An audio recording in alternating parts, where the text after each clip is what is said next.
नमस्ते दोस्तों, एक बार फिर से स्वागत है आपका मेरे YouTube चैनल डीप क्लासेस में, जिसमें हम MHD 4 के यूनिट नंबर 4 को पढ़ रहे थे। इसमें हमने इससे पहले के सभी टॉपिक पढ़ लिए हैं, जिसमें 4.1, 4.2, 4.3 हमने जाना। आज हम जानेंगे आज के वीडियो में इसके टॉपिक नंबर 4.4 के बारे में, जिसमें हम रहीम की भाषा के बारे में जानेंगे। तो बिना देरी किए जो है हम अपना आज का वीडियो स्टार्ट करते हैं। भाषिक संप्रेषण की दृष्टि से रहीम एक उत्कृष्ट कवि है। संप्रेषण की पूरी अर्थवत्ता उनकी काव्य भाषा में मौजूद है। उनके पास असाधारण संप्रेषण क्षमताओं को उद्घाटित करती भाषा का आदर्श है। सबसे पहले तो हम जानते हैं संप्रेषण का मतलब। संप्रेषण का मतलब होता है अपनी बात को दूसरों तक पहुंचाना। और जो रहीम दास थे, ये इस कला में बहुत ही माहिर थे। इनकी जो भाषा थी वो इतनी सटीक थी कि वे जो भी कहना चाहते थे वह सुनने वाले को जो है तुरंत ही बहुत आसानी से समझ आ जाता था। और उन्होंने क्या किया, अपनी भाषा को एक आदर्श रूप में पाठकों के सामने जो है प्रस्तुत किया है। रहीम भाषा की दृष्टि से उस युग के कवि हैं जब ब्रज भाषा और अवधी अपने पूरे उठान पर थी। खड़ी बोली के उन्मेष के संकेत मिलने लगे थे। खड़ी बोली का फारसीमय रूप सामने आ रहा था। अब यहाँ पे ये बताया गया है कि जो रहीम जी हैं वो उस समय अपनी कविताएं लिखते थे जब साहित्य में जो है कविताओं की भाषा जो थी ब्रज और अवधी, ये दोनों ही सबसे ज़्यादा प्रसिद्ध थी। लेकिन उसी समय में क्या हुआ, खड़ी बोली की शुरुआत होने लगी थी। तो उस समय की खड़ी बोली पर जो है हमें फारसी का बहुत प्रभाव देखने को भी मिलता है। ऐसे समय में बहुभाषाविद रहीम का एक साथ हिंदी, संस्कृत, तुर्की और अरबी पर अधिकार था। वह 3 भाषाओं हिंदी, संस्कृत और फारसी के श्रेष्ठ कवि थे। उनके लिए कहा गया है कि उन्होंने मस्तिष्क चाहे अरबी, फारसी और तुर्की को दिया हो, लेकिन हृदय जो है ब्रज भाषा, अवधी, खड़ी बोली और संस्कृत को दिया। अब क्या हुआ कि जो रहीम थे ये बहुत सारी भाषाओं का ज्ञान रखते थे, और जिसे बहुत सारी भाषाओं का ज्ञान होता है उसे बहुभाषाविद कहा जाता है। तो रहीम को भी बहुभाषाविद कहा जाता था। इन्हें क्या था, हिंदी, संस्कृत, फारसी, तुर्की और अरबी, इन 5 भाषाओं का जो है बहुत गहराई से ज्ञान था। कुछ विद्वान ऐसा भी कहते हैं कि भले ही इन्होंने क्या किया, अन्य भाषाओं को पढ़ा और समझा भी था, लेकिन उनके दिल के जो सबसे करीबी भाषा थी वो ब्रज, अवधी, खड़ी बोली और संस्कृत, ये चारों थी। और उन्होंने अपनी भावनाओं को जो है सबसे ज़्यादा और सबसे सुंदर तरीके से इन्हीं भाषाओं में पाठकों के सामने प्रस्तुत किया। आगे देखें, हिंदी काव्य के क्षेत्र में उन्होंने ब्रज भाषा, अवधी और खड़ी बोली तीनों में रचनाएं की। यह कम बड़ी बात नहीं है कि आचार्य रामचंद्र शुक्ल भाषा की दृष्टि से उन्हें तुलसी के समकक्ष ठहराते हैं। भाषा पर तुलसी का साधिकार हम रहीम का भी पाते हैं। ये रहीम के बारे में कहा आचार्य रामचंद्र शुक्ल ने। अब यहाँ पे बताया कि रहीम ने जो है ब्रज भाषा, अवधी और खड़ी बोली, इन सभी में जो है अपनी रचनाएं की थी। तो इस पर क्या हुआ, जो आचार्य रामचंद्र शुक्ल थे उन्होंने रहीम की भाषा की पकड़ की तारीफ करके क्या किया, उन्हें तुलसी के समान ही बताया। आचार्य रामचंद्र शुक्ल ने सीधे सीधे कहा कि भाषा पर रहीम की जो पकड़ है वो वैसी ही मजबूत है जैसे कि महाकवि तुलसीदास की थी। यानी उन्हें तुलसीदास जी के बराबर का आचार्य रामचंद्र शुक्ल ने जो है दर्जा दे दिया। ये ब्रज और अवधी पश्चिमी और पूर्वी दोनों काव्य भाषाओं में समान कुशल थे। बरवे नाई का भेद बड़ी सुंदर अवधी भाषा में है। सभी उक्तियां ऐसी लुभावनी हुई कि बिहारी आदि परवर्ती कवि भी बहुतों का अपहरण करने का लोभ न रोक सके। डॉक्टर श्याम सुंदर दास ने भी रहीम की तुलना तुलसी से की है। अब क्या हुआ कि रहीम जो थे वो पश्चिम क्षेत्र की जो ब्रज भाषा है वो, और पूर्वी क्षेत्र की जो भाषा है अवधी, इन दोनों में ही बहुत माहिर थे। इनकी एक किताब है जिसका नाम है बरवे नाई का भेद। इस किताब में जो है इन्होंने अपनी अवधी भाषा का प्रयोग किया है, और इनकी बातें जो है इसमें इतनी प्रभावशाली और आकर्षक थी कि इनके बाद जो आने वाले कवि हुए जैसे कि बिहारी, उन्होंने क्या किया, रहीम के विचारों को और उनकी शैली को अपनी रचनाओं में अपनाया। फिर आते हैं डॉक्टर श्याम सुंदर दास ने, जिन्होंने क्या किया, इन्होंने भी आचार्य रामचंद्र शुक्ल की तरह ही तुलसीदास से रहीम की तुलना कर दी। आगे देखें, रहीम ने बरवे अवधी में लिखे दोहे, सोचे तथा कवित सवैये ब्रज भाषा में और खड़ी बोली में मदनाष्टक की रचना की। संस्कृत में उन्होंने रचनाएं लिखी। ज्योतिष ग्रंथ खेट कौतुक जातकम में संस्कृत, फारसी और हिंदी तीनों की छटा है, लेकिन उनकी काव्य विशेष रूप से ब्रज भाषा और अवधी है। अब यहाँ सबसे पहले तो ये बताया गया कि जो श्याम सुंदर दास है इन्होंने क्या किया, रहीम की तुलना तुलसीदास से करके रहीम को तुलसीदास के समान बताया, जैसे कि आचार्य रामचंद्र शुक्ल ने भी बताया था। फिर आगे बताया गया है कि रहीम ने क्या किया, अलग अलग छंदों के लिए अलग अलग भाषाओं को चुना था। जैसे अगर वो बरवे छंद में कोई रचना करते थे तो उसके लिए अवधी भाषा का प्रयोग करते थे। फिर जहाँ पर उन्होंने दोहे, सोठे या सवैये लिखे वो इन्होंने ब्रज भाषा में लिखे। इसी के साथ उनकी एक रचना है मदनाष्टक, ये इन्होंने खड़ी बोली में लिखी, जो कि उनके ज्योतिष ग्रंथ में है। तो इसमें जो है हमें संस्कृत, फारसी और हिंदी इन तीनों का ही मेल देखने को मिलता है। लेकिन जब हम मुख्य रूप से देखें तो इनकी कविताओं की जो मेन भाषा है या इनकी कविताओं में जो जान डाल देती है वो है ब्रज भाषा और अवधी भाषा। आगे देखें, कई काव्य भाषाओं में एक साथ अपनी काव्य क्षमता को उद्घाटित करने वाले रहीम श्रृंगार और भक्ति की पर्याप्त रचनाएं प्रस्तुत करने के बावजूद मूलतः नीति के कवि हैं।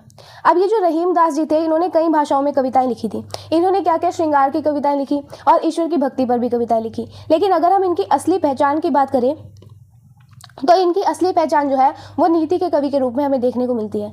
नीति का मतलब मैंने आपको कई बार बताया है, नीति का मतलब होता है जीवन जीने के सही तरीके और व्यवहारिक ज्ञान की बातें। यानी कि रहीम जो है वो हमें ये सिखाते हैं कि हमें समाज में कैसे रहना चाहिए और कैसा हमें व्यवहार करना चाहिए। सूक्ति काव्य में संप्रेषणीयता की दृष्टि से भाषा का सीधा, सरल और लोक प्रचलित रूप अपेक्षित होता है। डॉक्टर रामस्वरूप चतुर्वेदी के शब्दों में कहें तो रहीम का काव्य मुख्यतः सूक्ति काव्य है, जहां भाषा का सीधा और उपकरणात्मक प्रयोग होता है, सृजनात्मक उतना नहीं। अब यहाँ बताया गया है कि जब कोई कवि सूक्ति लिखता है, सूक्ति का मतलब होता है छोटी और सारगर्भित बातें। तो जब कोई कवि सूक्ति लिखता है तो उसकी जो भाषा होती है वो बहुत सरल होती है और आम लोगों को आसानी से समझ आ जाए, इस तरह की भाषा का प्रयोग होता है। आगे डॉक्टर रामस्वरूप चतुर्वेदी ने इनके बारे में कहा कि रहीम का जो काव्य है वो सूक्ति काव्य है। इसका मतलब ये है कि उन्होंने भाषा को सजाने संवारने की बजाय क्या किया, उसे एक उपकरण की तरह इस्तेमाल किया रहीम ने, ताकि उनकी बातें जो हैं वो सीधे लोगों के दिल तक पहुंच जाए। सूक्ति काव्य की सरलता मानव जीवन के सीधे पर पैने परिवेशन में सहायता देती है। जीवन के विविध संदर्भों, द्वंद्वों की स्थितियों को रहीम ने कस लिया है। इसीलिए उनकी सूक्ति शैली सीधा भाषिक विधान और नीति सिद्धांत का कथ्य परस्पर बहुत अनुकूल है। अब यहाँ पे जो है हमें ये बताया गया है कि रहीम की जो भाषा थी वो इतनी सरल थी, उनकी समझ इतनी ही गहरी थी। मतलब जिस तरह से इनकी भाषा बहुत सरल थी, ऐसे ही जो इनकी समझ थी वो बहुत गहरी थी। इन्होंने क्या किया, इन्होंने मानव जीवन की जो छोटी बड़ी सभी तरह की समस्याएं होती है उसे जो है बहुत बारीकी से देखा और उनकी उलझनों को भी, मन में जो उलझनें उत्पन्न होती है उन्हें भी बहुत बारीकी से देखा था। और क्या किया, उन्हें ही इन्होंने अपनी कविताओं में उतार दिया। सरल भाषा थी इनकी, बात कहने का जो अंदाज था वो बहुत सीधा था और जीवन की गहरी सीख भी थी इनके काव्य में। और यही तीन चीज़ें मिलकर जो है रहीम के काव्य को बहुत प्रभावशाली बना देती है। कौन कौन सी चीज़ें थी? पहला तो ये कि सरल भाषा, दूसरा बात कहने का सीधा अंदाज और तीसरा जीवन की गहरी सीख। इन तीनों से ही जो है रहीम का काव्य बहुत प्रभावशाली जान पड़ता है। आगे है, रहीम अपने काव्य में कथ्य को सरल, सहज और नपे तुले छोटे छोटे शब्दों में समेट लेने की क्षमता रखते हैं। रहीम लघु शब्दों यानी कि छोटे छोटे आकार के शब्दों की श्रृंखला में अपनी बात कहने की सामर्थ्य रखते हैं। अब रहीम जी की खूबी ये थी कि रहीम जी क्या करते थे, बहुत बड़ी बात को बहुत छोटे और आसान शब्दों में कह देते थे। ये क्या करते थे, शब्दों को बहुत नाप तोल कर इस्तेमाल करते थे। इसका उदाहरण हमें इनके एक दोहे में दिया गया है। दोहे को देखते हैं। खैर खून खासी खुशी, बैर प्रीति मदपान, रहीमन दाबे न दबे, जानत सकल जहान। अगर हम इस दोहे को देखें तो इसमें जो है रहीम ने हमें ये बताया है कि खैर, खैर का मतलब होता है कुशलता।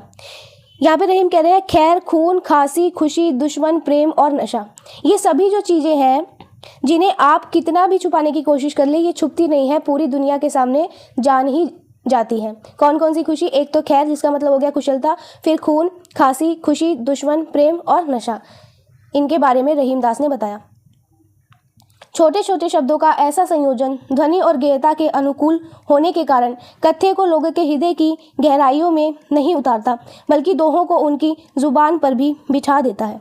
अब रहीम जी जो क्या करते हैं, जब छोटे छोटे शब्दों को एक साथ जोड़ देते हैं तो उसमें एक सुंदर संगीत पैदा हो जाता है। और इसका फ़ायदा ये होता है कि उनकी जो बातें हैं वो ना केवल दिल को छूती है बल्कि लोगों को बहुत आसानी से जो है याद भी हो जाती है। और आज भी देखें तो लोग इनके दोहों को जो है अपनी बातचीत में जो है उदाहरणों की तरह आज के समय में भी इस्तेमाल करते हैं। साथ ही तत्सम, तद्भव और देशज बहुलता रहीम की काव्य भाषा को जन सामान्य भाषा के स्वरूप में ढाल देती है। भाषा का यह रूप बिना आक्रामक हुए शिष्टता और सहजता के साथ अपने अभिप्रेत अर्थ को व्यंजित कर देता है। तत्सम बहुलता और तद्भव बहुलता के लिए क्रमशः ये उदाहरण दृष्टव्य है। अब यहाँ बताया कि रहीम की भाषा में जो है हमें संस्कृत के जो शब्द होते हैं जिन्हें हम तत्सम शब्द कहते हैं वो, और उसी के साथ साथ उससे निकलने वाले सरल शब्द यानी कि जो तद्भव शब्द होते हैं, साथ ही साथ आम बोलचाल के जो शब्द हैं यानी कि देशज शब्द, ये सभी देखने को मिलते हैं। तत्सम शब्द, तद्भव शब्द और देशज शब्द, इन सभी का प्रयोग रहीम अपनी भाषा में करते हैं। इसी वजह से जो है इनकी भाषा जो है आम जनता की भाषा बन जाती है और इनकी भाषा बिल्कुल भी कड़वी या आक्रामक नहीं लगती, बल्कि बहुत ही सभ्य और सरल हमें दिखाई देती है। रहीम बहुत ही प्यार और विनम्रता से जो है अपनी बात का अर्थ समझा देते हैं। अब इन्होंने क्या किया, एक उदाहरण भी दिया इसका, उस उदाहरण को देखते हैं। ये उदाहरण है, जो रहीम उत्तम प्रकृति का करी सकल कुसंग, चंदन विष व्यापत नहीं लिपटे रहित भुजंग। अब इस दोहे में जो है रहीम जी ने ये समझाया कि अगर इंसान का स्वभाव अच्छा है ना तो उस पर बुरी संगति अपना कोई असर नहीं डालती। इसका जो है वो एक एग्जाम्पल देके भी समझाते हैं, जिसमें वो चंदन के पेड़ का एग्जाम्पल देते हैं। एग्जाम्पल में रहीमदास कहते हैं कि जैसे चंदन के पेड़ पर जो है सांप लिपटा रहता है, लेकिन उसके बाद भी सांप में ना चंदन की खुशबू आती है और ना ही चंदन सांप के जहर को अपनाता है। दूसरा दोहा है इनका, दीरघ दोहा अरथ के आखर थोड़े आही, जो रहीम नट कुंडली सिमटी कूद चढ़ी जाही। अब इन दूसरे दोहे में क्या है, वो अपनी कला के बारे में बता रहे हैं कि उनके दोहे जो है भले ही शब्दों में छोटे हैं, लेकिन अगर हम उनके अर्थ को देखें तो वो बहुत बड़े और गहरे जान पड़ते हैं। रहीम की राजभाषा अपने समय के प्रभाव को ग्रहण करती हुई भाषा है, इसीलिए युगीन मुस्लिम समाज द्वारा प्रयोग में लाए जाने वाले अरबी, फारसी एवं तुर्की आदि के शब्दों से परहेज नहीं करती। प्रायः इनके तद्भव रूपों से भाषा को जन सामान्य भाषा का जामा पहनाती है। वह हुजूर, कागज, फजीहत के स्थान पर हुजूर, कागज, फजीहत का प्रयोग करते हैं। कभी कभी देशज विदेशज भाषा का सम्मिश्रण उनकी काव्य भाषा में अद्भुत प्रभावोत्पादकता पैदा करता है। अब यहाँ पे ये बताया कि रहीम का जो समय था उस समय मुस्लिम समाज में अगर हम देखें तो अरबी, फारसी और तुर्की इन तीनों भाषाओं का इस्तेमाल होता था। तो रहीम ने क्या किया, उन शब्दों का इस्तेमाल करने में हिचकिचाहट नहीं दिखाई। उन्होंने उन कठिन विदेशी शब्दों को भी बहुत सरल रूप में बदला और उसे आम जनता के सामने बहुत आसानी से पहुंचा दिया था। रहीम ने क्या किया, हुजूर या कागज जैसे शब्दों को आम बोलचाल की तरह हुजूर और कागज बना दिया था। और वह अपनी कविता में जो है देशी और विदेशी भाषाओं को इस तरह मिलाते थे कि सुनने वाले पाठक पर जो है इसका बहुत गहरा प्रभाव पड़ता था। इसका एग्जाम्पल हमें यहाँ दिया गया है, फर्जी सहा न है सके गति टेढ़ी तासीर, रहीमन सीधी चाल सो प्यादा होत वजीर। अब यहाँ पे उन्होंने क्या बताया है, यहाँ पर उन्होंने शतरंज के खेल के जो शब्द होते हैं जैसे कि फर्जी, शाह और वाजिर, इनका इस्तेमाल करके इतनी बड़ी बात कह दी कि अगर जो इंसान है वो सीधी और सच्ची चाल चलेगा तो एक मामूली प्यादा भी जो है वजीर बन सकता है। ठीक है, ये इनका एग्जाम्पल था इनकी भाषा का। आगे देखें, रहीम की काव्य भाषा लोक रंग की अद्भुत झलक के कारण आकर्षित करती है। रहीम की अवधि में ब्रज भाषा और संस्कृत की शुद्ध तत्सम शब्दावली, भोजपुरी बघार और ठेठ ग्रामीण प्रभाव उसे लोक जीवन का हिस्सा बना देती है। अब यहाँ पे बताया गया कि रहीम की भाषा जो है हमें इसलिए भी अच्छी लगती है क्योंकि उसमें हमें आम लोगों के जीवन का रंग घुला हुआ दिखाई देता है। जब वो अवधी भाषा लिखते हैं तो उसमें संस्कृत के शुद्ध शब्दों के साथ साथ क्या करते हैं, कुछ तड़का भोजपुरी का भी लगा देते हैं। साथ ही साथ कुछ शब्द ऐसे भी इस्तेमाल करते हैं जिससे हमें जो है गाँव की मिट्टी की महक आने लग जाती है। और यही वजह है कि इनकी जो बातें हैं वो साधारण लोगों को भी बहुत आसानी से समझ आ जाती है और उन्हें पसंद भी आती है। इसी तरह ब्रज भाषा, संस्कृत की शब्दावली, फारसी शब्दों की मिलावट, राजस्थानी डिंगल के पुट और ठेठ ग्रामीण लोक शब्दावली के कारण सर्वसाधारण की भाषा बन जाती है। साथ ही लोक प्रचलित लोकोक्ति और मुहावरे उनकी भाषा को एक आत्मीय कलेवर देते हैं। अब इनकी जो ब्रज भाषा थी वो बहुत अनोखी थी। अनोखी इसलिए थी क्योंकि उसमें हमें संस्कृत और फारसी के शब्द भी देखने को मिलते थे। और सिर्फ इतना ही नहीं, इनकी ब्रज भाषा में हमें जो है राजस्थानी की जो डिंगल शैली होती है वो, साथ ही साथ गांव की आम बोलचाल के जो शब्द होते हैं वो, ये सभी देखने को मिलते हैं। रहीम ने क्या किया, अपनी कविताओं में कुछ ऐसे मुहावरे और कहावतों को भी इस्तेमाल किया था जो हम अपने घर घर में सुनते हैं, जिससे क्या हुआ, उनकी भाषा बहुत ही आत्मीय यानी कि अपनी सी लगने लगती है। रहीम की भाषा में आत्मीयता का जो पुट है वह इसलिए भी है कि रहीम के यहाँ भाषा अनुभव का अंग बन गई है, वह माध्यम भर नहीं है। सरल मुहावरों में लिपटा कथ्य अपनेपन के साथ काव्य की चेतना में समाविष्ट हो जाता है। उदाहरण के लिए निम्नलिखित दोहे में मुहावरों को देखा जा सकता है। अब यहाँ पे बताया गया कि रहीम की भाषा में जो था इतना अपनापन था, वो इसलिए था क्योंकि उन्होंने क्या किया, भाषा को सिर्फ बात कहने का जरिया नहीं माना था, बल्कि क्या किया, वो इसे खुद के अपने अनुभवों का जो है हिस्सा भी मानते थे। जब रहीम बहुत ही सरल मुहावरों को अपनी रचनाओं में इस्तेमाल करते थे तो वो क्या करते थे, कविता को हमारे मन की गहराइयों तक उतार देते थे। अब उनके कुछ दोहों के जरिए जो है हमें उनके मुहावरों का यहाँ पे प्रयोग दिखाया गया कि वो कितनी खूबसूरती से मुहावरों का प्रयोग करते थे। उसे देखते हैं। यहाँ पे इनका एक दोहा है, एक ही साधे सब सधे, सब साधे सब जाए, रहीमन मूल ही सी चिबो, फूल ही फल ही अघाए। ठीक है, ये रहीम दास का दोहा है। इस दोहे के माध्यम से जो है रहीम जी जीवन का एक सच हमारे सामने बता रहे हैं। यहाँ पे वो कहते हैं कि अगर हम एक मुख्य लक्ष्य पर ध्यान देंगे ना, तो बाकी सारी चीज़ें जो है वो अपने आप ठीक हो जाएगी। एग्जाम्पल देते हैं कि जैसे अगर हम किसी पौधे की जो जड़ होती है उसमें पानी देते हैं तो उससे क्या होता है कि पूरा पौधा जो है फूलों और फलों से लद जाता है। लेकिन अगर हम क्या करें, जड़ को छोड़कर हर पत्ते और हर टहनी में अलग अलग पानी डालें और अलग अलग तरीके से उसको सींचने की कोशिश करेंगे तो क्या होगा, हमारे हाथ कुछ भी नहीं लगेगा।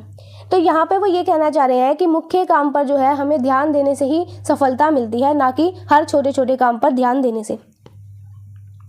रहीम की भाषा के ऐसे ही संस्कार पर विद्यानिवास मिश्र की यह टिप्पणी बड़ी सटीक है।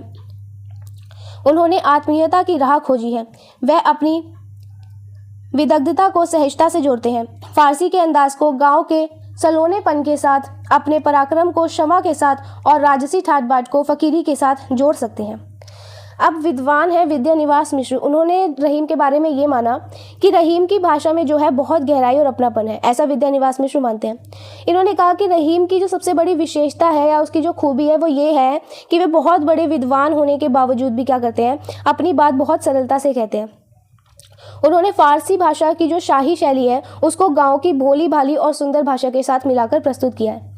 रहीम जो है वो एक वीर योद्धा भी थे, लेकिन उनकी बातों में जो है हमें क्षमा और दया ये दोनों दिखाई देती है। उन्होंने क्या किया, महलों के राजसी ठाट बाट को एक फकीर या साधु जैसी सादगी के साथ जोड़कर ही हमारे सामने पेश किया है। तो इसी के साथ हमारा वीडियो ये वाला यही खत्म होता है, जिसने हमने रहीम के काव्य की भाषा के बारे में जाना। मिलते हैं हम अपने नेक्स्ट वीडियो में, तब तक के लिए वीडियो पसंद आया हो तो वीडियो को लाइक एंड शेयर जरूर करें, चैनल को सब्सक्राइब करना ना भूलें।